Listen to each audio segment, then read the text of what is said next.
नमस्कार, मी आहे तन्वी आणि तन्वीज बेक्स अपमध्ये सर्वांचं खूप खूप स्वागत आहे।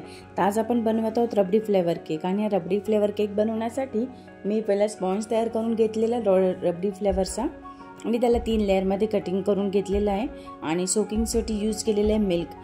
तर दुधामध्ये मी वेलची पावडर आणि साखर घालून बॉईल करून घेतलं दूध आणि नंतर ते थंड झाल्यानंतर त्याला सोकिंगसाठी त्याचं यूज केलेलं आहे आणि फिलिंगमध्ये यूज केलेलं आहे मी रबडी क्रश आणि घरी मी रबडी बनवून घेतलेली होती दूध आटवून आणि त्यामध्ये थोडी मिल्क पावडर आणि थोडे ड्रायफ्रुट्स पावडर टाकून आणि साखर अशी रबडी तयार करून घेतली आणि आपलं आता क्रम्बल कोट रेडी करून घेतलेलं आहे आणि क्रम्बल कोट रेडी झाल्यानंतर त्याला मी 10 ते 15 मिनिटांसाठी तरी सेट करायचं असतो। पण मी जेव्हा स्वीटचे केक असतात म्हणजे आपले मिठाईचे फ्लेवरचे जे केक बनवतो आपण त्याला मिनिमम अर्धा तास तरी यांना सेट करून घ्यायचं, कारण त्याच्यामध्ये आपण दूध यूज करतो आणि जी फिलिंग यूज करतो ती मॉइस्ट असते, त्यामुळे ती खूप चांगलं सेट झाला केक तर फायनल कोटिंग त्याची खूप सुंदर होते आणि केकही खूप छान डिझाईन होते त्याची आणि टेस्टी इनॅश होते।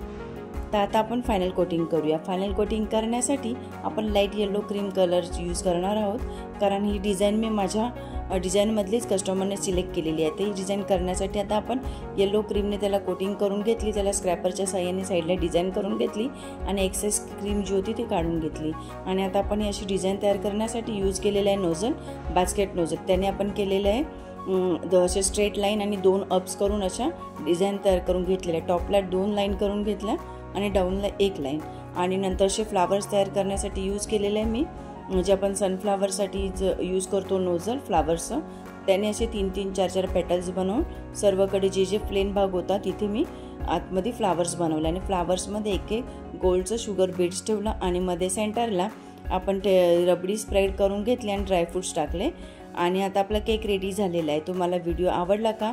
आणि व्हिडिओ आवडला असेल तर माझ्या चॅनलला लाईक शेअर सबस्क्राईब करायला विसरू नका। पुन्हा भेटूया नवीन व्हिडिओमध्ये। Thanks for watching.